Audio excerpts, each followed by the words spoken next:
வணக்கம்.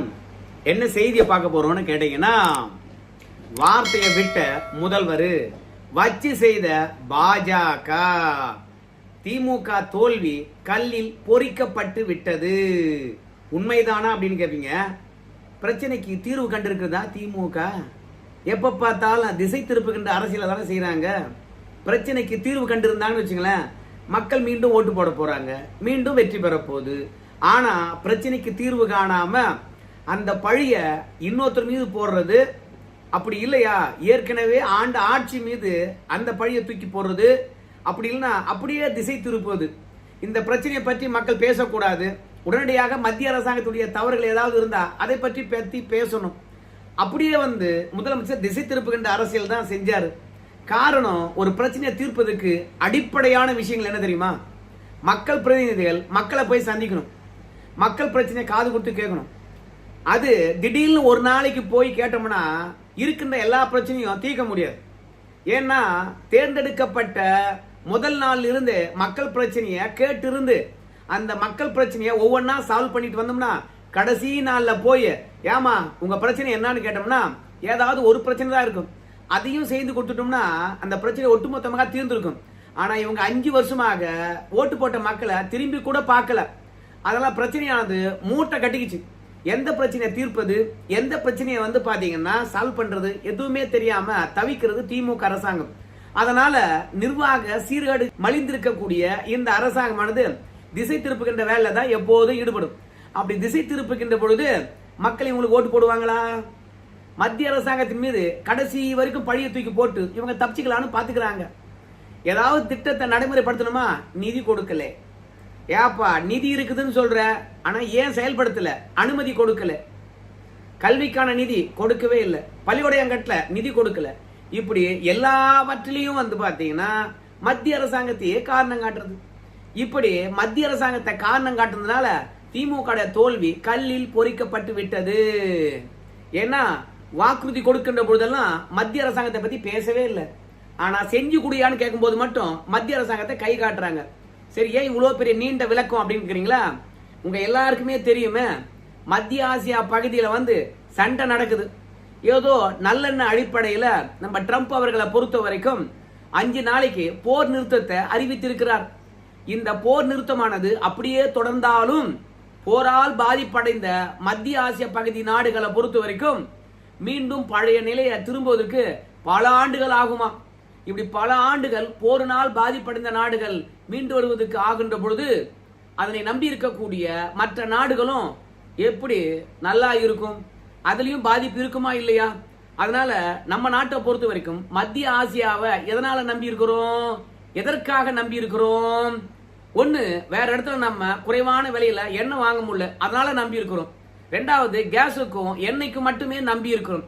சோ இப்படி மத்திய ஆசியா பகுதி அந்த 2 விஷயத்துக்கு நம்ம நம்பி இருக்கின்ற காரணத்தினால இந்த போர் சூழலானது நமக்கும் பாதிப்பை தந்திருக்குது. இந்த போர் சூழலை சமாளிப்பதற்கு மோடி அவர்களை பொறுத்த வரைக்கும் மக்களுக்கு ஒரு வேண்டுகோள் விட்டார். என்ன வேண்டுகோள் என்று சொல்லுகின்ற பொழுது, கொரோனா தருணத்துல எப்படி நாம பேரிடர சமாளித்து மேல வந்தோமோ, அதற்கு முன்கூட்டியே தயாரா இருந்தோமோ, அதே மாதிரி இப்போதும் தயாரா இருக்க வேண்டும் அப்படின்னு வேண்டுகோள் விடுத்து இருக்கின்றார். ஏன்னா கொரோனா பொறுத்த வரைக்கும் சைனாவில் தான் வந்தது. அங்க என்ன மாதிரியான பாதிப்பு இருக்குதுன்னு தெரிஞ்சுக்கிட்டு மக்களுடைய நடமாட்டங்கள்லாம் எப்படி இருக்க வேண்டும் என்று நம்ம நாட்டில் இருக்கின்ற மக்களுக்கு அறிவுறுத்தியதன் காரணமாக நம்ம நாட்டில் உலகத்திலேயே கொரோனா உயிரிழப்புகள் குறைவாச்சு. அது இல்லாம மருந்தையும் நம்ம மோடி அவர்கள் சீக்கிரமா கண்டுபிடிச்சிட்டார். அதனால பிரச்சனையை சமாளிப்பதற்கு அரசாங்கமும் தயாரா இருக்கணும், மக்களும் தயாரா இருக்கணும். ஒரு கை தட்டினா ஓசை வராது, 2 பேரும் சேர்ந்தா மட்டும்தான் ஓசை வரும். அதனால நான் ரெடி, நீங்க ரெடியா அப்படின்னு நம்ம மோடி அவர்கள் கேள்வி கேட்டார். இப்போ நம்முடைய முதல்வரை பொறுத்த வரைக்கும் இத அப்படியே பாஜக அரசாங்கத்தினுடைய தோல்வியாக சித்தரிக்க முற்படுகின்றார். அதாவது பிரதமரை பொறுத்த வரைக்கும் கொரோனா காலத்துல எப்படி பிரச்சனையை எதிர்கொள்வதற்கு தயாரா இருந்தோமோ அதே மாதிரி இப்போதும் தயாரா இருக்கணும் அப்படின்னு வேண்டுகோள் வைக்கிறாரு. உண்மையா சொல்லட்டுங்களேன், நம்ம பிரதமரை பொறுத்த வரைக்கும் பிரச்சனையை எதிர்கொள்வதற்கு மக்கள் தயாரா இருக்கணுமா, இல்ல ஒன்றிய அரசு தயாரா இருக்கணுமா அப்படின்னு கேட்டிருக்காரு நம்ம முதலமைச்சர். சரி, ஒன்றிய அரசாங்கம் தயாரா இல்ல, நீங்க எந்த அளவுக்கு தயாரா இருந்தீங்க? நம்ம முதலமைச்சரை பொறுத்த வரைக்கும் தன்னுடைய பெருமையை பேசாம இருப்பாரா?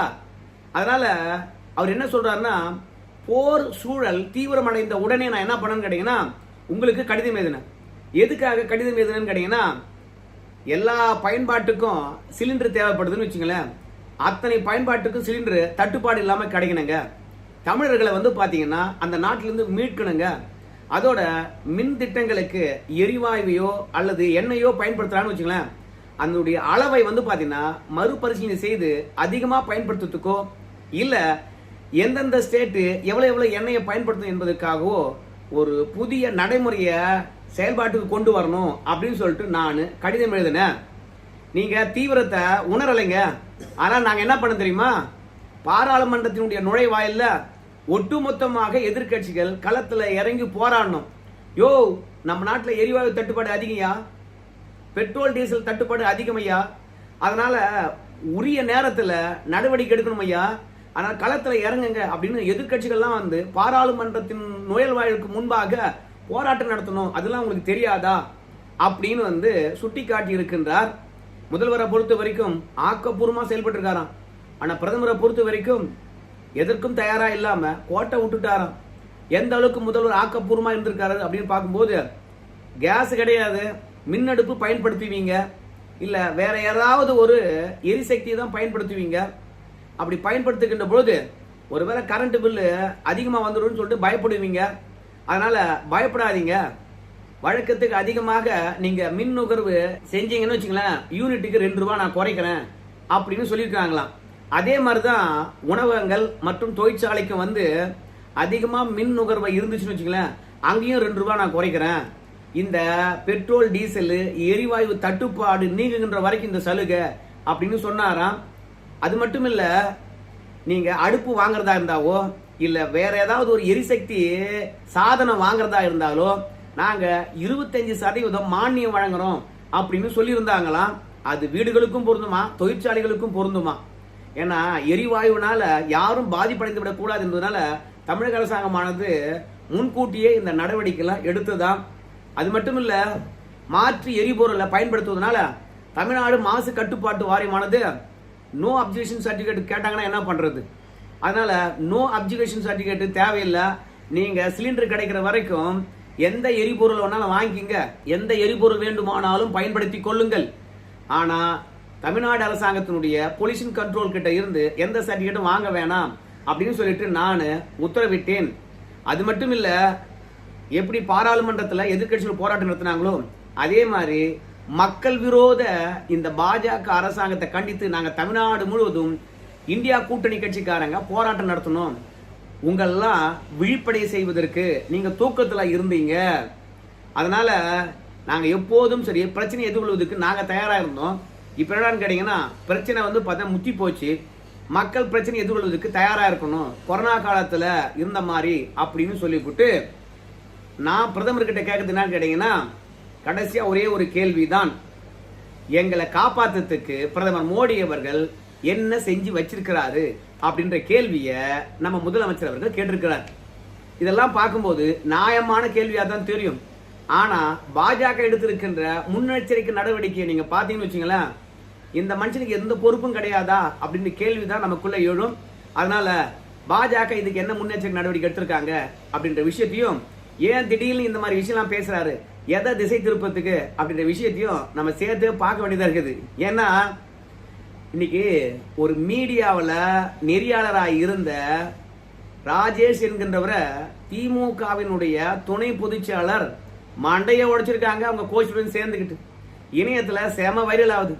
தேர்தல் நேரத்துல இந்த திமுக அராஜகமானது ஒட்டுமொத்த மக்களையும் மிரட்டி இருக்குது. சோ இப்படி இருக்கின்ற தருணத்துல எதையாவது மக்களை திசை திருப்பணும் இல்ல. அதனால இத்தனை நாள் சண்டை நடந்தது. சீனாவுக்கு போன எண்ணெய் கப்பல் கூட நம்ம இந்தியாவுக்கு திரும்பி வந்திருக்கிறது. அந்த அளவுக்கு மோடி பொறுத்த வரைக்கும் வேலையை பார்த்திருக்கிறாரு.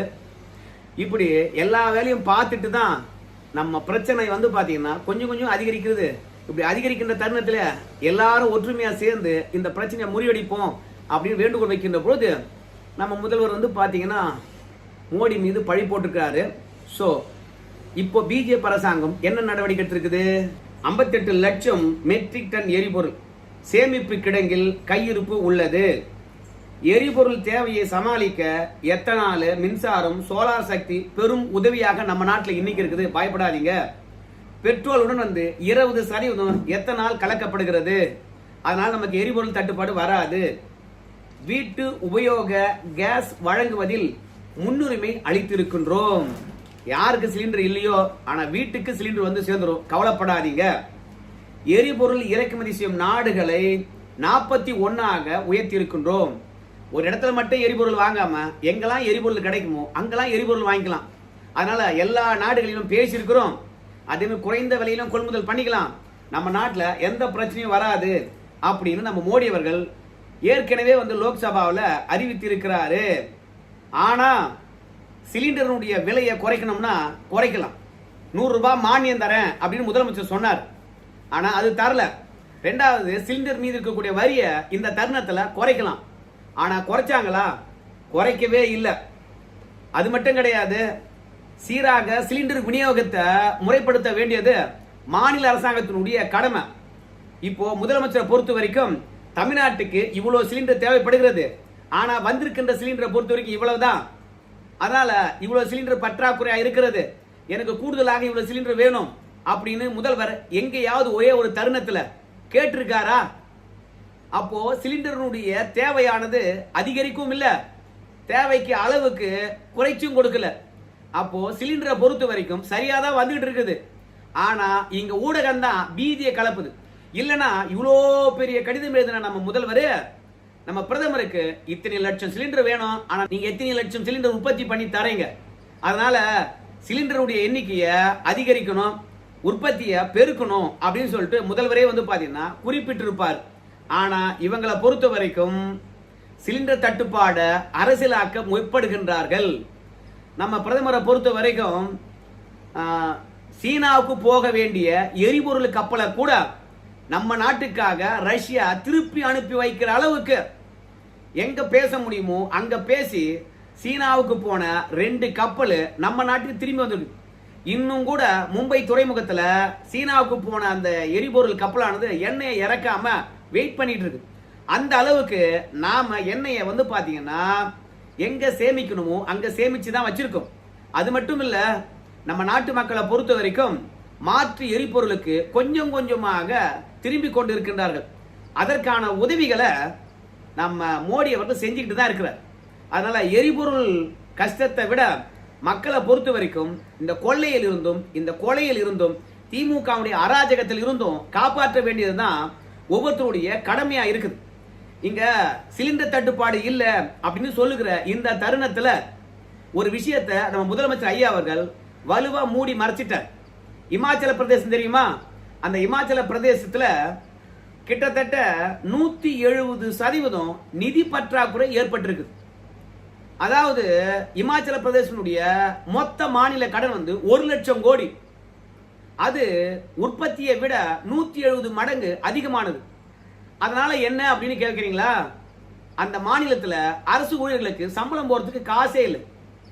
1 மாசம் விட்டு 1 மாசம் தான் சம்பளம் கொடுக்குறாங்க. எம்எல்ஏ, எம்பி, முதலமைச்சர்ல இருந்து எல்லாருக்கும் சம்பளத்தை குறைச்சு போட்டாங்க. அரசு ஊழியர்களுக்கு அடுத்த மாசம் சம்பளம் போறதுக்கு துட்டு கிடையாது. அங்க 1 லட்சம் கோடி, அதாவது உற்பத்தியை விட 170 மடங்கு கடன் வாங்கி வச்சுட்டாங்க. ஆனா தமிழ்நாட்டில் என்ன நிலைமை தெரியுமா? நாம 273 மடங்கு கடன் வாங்கி வச்சிருக்கோம். நம்ம நாட்டுடைய கடன் எவ்வளவு தெரியுமா? 10,60,000 கோடி. 10,60,000 கோடி. இமாச்சல பிரதேசம் 1 லட்சம் கோடி தான். இப்போ அரசு ஊழியர்களுக்கு நம்ம கிட்ட எவ்வளவு பணம் இருக்கு தெரியுமா? 56,000 கோடி தான் இருக்குது. ஆனா மொத்த ஊழியர்களுக்கும் சம்பளம் தரத்துக்கு இன்னும் 62,000 கோடி பணம் தேவை. அரசாங்கம் என்ன பண்ணிருக்கு தெரியுமா? ஒரு 6 மாசமா அரசு ஊழியர்களுக்கு சம்பளம் தரத்துக்காகவே பல வங்கிகள்ல தமிழ்நாட்டு சொத்துக்களை அடகு வச்சு அதன் மூலமா பணம் வாங்கி இங்க அரசு ஊழியர்களுக்கு சம்பளம் தந்துட்டு இருக்காங்க. நிலைமை இப்படியே போச்சுன்னு வச்சுங்களேன், இமாச்சல பிரதேசலையாவது 1 மாசம் விட்டு 1 மாசம் சம்பளம் வந்துட்டு இருக்குது. ஆனா தமிழகத்துல நிரந்தரமா சம்பளமே கிடைக்காது. நிரந்தரமா சம்பளம் கிடைக்கணும்னா ஒவ்வொரு அரசு ஊழியரும் தன்னுடைய சம்பளத்துல 30-40% சம்பளத்தை குறைச்சிக்கணும். குறிப்பா ஒருத்தர் 30,000 வாங்குறான்னு வச்சுங்களேன், அவனுடைய சம்பளமானது 15,000 இல்லைன்னா பாத்தீங்கன்னா ஒரு 20,000. மீதி இருக்கக்கூடிய 10,000 விட்டு கொடுக்கணும். இப்படி ஒட்டுமொத்த அரசு ஊழியர்களும் மக்கள் பிரதிநிதிகளும் இன்னைக்கு நிதி நிலைமை தமிழகத்துல மோசமா இருக்குல்ல, அதன் அடிப்படையில் வச்சு பார்க்கும்போது எல்லாருமே தன்னுடைய சம்பளத்தை விட்டு கொடுக்கணும். அப்படி விட்டு கொடுத்தா மட்டும்தான், இல்ல குறைச்சிக்கிட்டா மட்டும்தான் தமிழகத்தினுடைய நிதி நிலைமையானது சரியாகும். அந்த அளவுக்கு பொருளாதாரம் விழுந்து போயிருக்குது. கடனை வாங்கி வச்சிருக்காங்க. பொருளாதாரத்தை நிமித்துறதுக்கும் கடனை குறைக்கிறதுக்கும் நிதி ஆதாரத்தை பெருக்கிறதுக்கும் நாங்க பொருளாதார குழுவை போட்டிருக்கோம் அப்படின்னு சொல்லிட்டு நம்ம தமிழக அரசாங்கம் பதவி ஏற்ற உடனே சொன்னாங்க. ஆனா இது வரைக்கும் அந்த குழு என்ன பண்ணிச்சுன்னு தெரியல. இந்த மாநிலமானது கடல்ல திவாலாகி கொண்டு இருக்கிறது. இப்படி பொருளாதாரத்தை பாழாக்கி விட்ட நம்ம முதலமைச்சர் எரிபொருள் தட்டுப்பாட்டுக்காக நம்ம பிரதமர் ஒரு அவேர்னஸ் பண்ணுகின்ற பொழுது திடீர்னு மக்கள் தயாரா இருக்கணுமா, நீங்க தயாரா இருக்கணுமா அப்படின்னு கேட்கிறார். இந்த நாட்டு மக்களை நம்ம முதலமைச்சரை பொறுத்த வரைக்கும் எந்த அளவுக்கு காப்பாத்தி இருக்கிறார் அப்படின்னு நீங்க பாத்தீங்கன்னு வச்சுங்களேன். அதுவும் 2024 இருந்து 2025 வரைக்கும் எவ்வளவு கொலைகள், எவ்வளவு கொள்ளைகள் நடந்திருக்குது. அதெல்லாம் பாத்தீங்கன்னா இவங்க ஆள தகுதி பெற்றவர்களா? இதெல்லாம் வச்சுதான் சொல்றோம் திமுகவுடைய தோல்வி கல்லில் பொறிக்கப்பட்டு விட்டது. மக்கள் உணர்ந்து கொண்டால், கண்டிஷன் போடணும் இல்ல, மக்கள் உணர்ந்து கொள்ளாத வரைக்கும் அவங்க தான் கிங். 2024 இருந்து 2025 வரைக்கும் கொலை மட்டுமே 512, கொள்ளை 687, பாலியல் வன்புணர்வுகள் எவ்வளவு கேட்டீங்கன்னா 445, திருட்டு வழக்கு 799, போதைப் பொருள் வழக்குகள் 551. நம்ம முதலமைச்சரை பொறுத்த வரைக்கும் இதை பற்றியெல்லாம் அவர் கவலைப்படவே இல்லை. அதுலயும் சமீபமா ஒரு 3 நாள்ல மட்டும் நடந்த துயரங்களை பற்றி நம்ம பட்டியல் இடலாமா? சென்னையில 19 வயது சிறுமி பாலியல் வன்புணர்வு, கிருஷ்ணகிரியில 2 வயது சிறுமி, அதே கிருஷ்ணகிரியில 70 வயது மூதாட்டி, நாமக்கல் மாவட்டத்துல 7 வயது சிறுமி, செங்கல்பட்டுல 14 வயது சிறுமி, தூத்துக்குடியில 17 வயது சிறுமி. அது மட்டும் இல்லாம வரலாற்றிலே இல்லாத அளவுக்கு ஒரு விவசாய வெட்டி படுகொலை பண்றாங்க. குற்றவாளியை கண்டுபிடிக்கல. அவனுடைய மகளை பொறுத்த வரைக்கும் துயரம் தாங்காம தூக்கு மாட்டிக்கிறாங்க. எங்க அப்பாவுடன் என்னையும் அடக்கம் செய்து விடுங்கள் அப்படின்னு வரலாற்றிலே இல்லாத அளவுக்கு ஒரு புதிய தற்கொலை அரங்கேறி இருக்கு. தமிழ்நாடு எங்கே போய் கொண்டிருக்கிறது? ஆனா இவங்க மோடியை பார்த்து மக்களை காப்பாத்துறதுக்கு நீ என்ன தயாரா இருக்கிற அப்படின்னு கேட்கிறார். இதெல்லாம் உண்மையா நியாயங்களா? இதெல்லாம் நான் சொல்லல, பாஜகக்காரங்க வரிசையா வச்சு செய்யறாங்க. வார்த்தையை விடுறிய, அந்த வார்த்தைக்குல ஏதாவது உண்மை இருக்குதா? இல்ல இந்த மாதிரி மத்திய அரசாங்கத்தை பார்த்து கேள்வி கேட்கறிய, உனக்கு என்ன தகுதி இருக்குது அப்படின்னு கேட்கிறாங்க. உலக வரலாற்றிலேயே குடிக்கிற தண்ணியில எவனா ஒருத்த மலத்தை கலப்பானா? உன் ஆட்சியில நடந்ததா இல்லையா? அதனால நீ மத்திய அரசாங்கத்துக்கு புத்திமதி சொல்றதை விட உன் மாநில மக்களை இல்ல உன்னை நம்பி ஓட்டு போட்டவனை காப்பாத்துறதுக்கு நீ என்ன நடவடிக்கை எடுத்துக்க? ஊடகத்தை மிரட்டிட்டா மட்டும் போதுமா? செய்தி வெளிவராவ தடுத்துடலாம் அப்படின்னு நினைச்சுக்கிட்டு மீண்டும் மக்கள் ஓட்டு போட்டுவான்னு நினைச்சுக்கிட்டு யாரை ஏமாத்து பாக்குற? அதனால நீ செயல்பாடுகள் சரியா செஞ்சிருந்தனா அடுத்த மீது பழி போட்டு தேர்தல் நேரத்துல திசை திருப்புகின்ற அரசியலை செய்ய மாட்ட அப்படின்னு சொல்லிட்டு பாஜக வச்சு செய்யறாங்கப்பா. என்ன பண்றது? யாராவது ஒருத்தர் தைரியமா கேள்வி கேட்டா மண்டை உடைச்சிடுறாங்க. நீங்களும் வீடியோ பார்த்துருக்கலாம். சரி நண்பர்களே, முதலமைச்சர் கேட்டது சரியான கேள்வியா இல்ல பாஜக அதுக்கு பதிலளித்தாங்களே அது சரியான கேள்வியா? சர்வதேச பிரச்சனைய உள்ளூர் அரசியலுக்காகவும் நடைபெற போற தேர்தலுக்காகவும் பயன்படுத்துகின்றாரு. இவர் கண்ணியமானவரா? உங்க கருத்தை சேர்த்து சொல்றோம். நன்றி.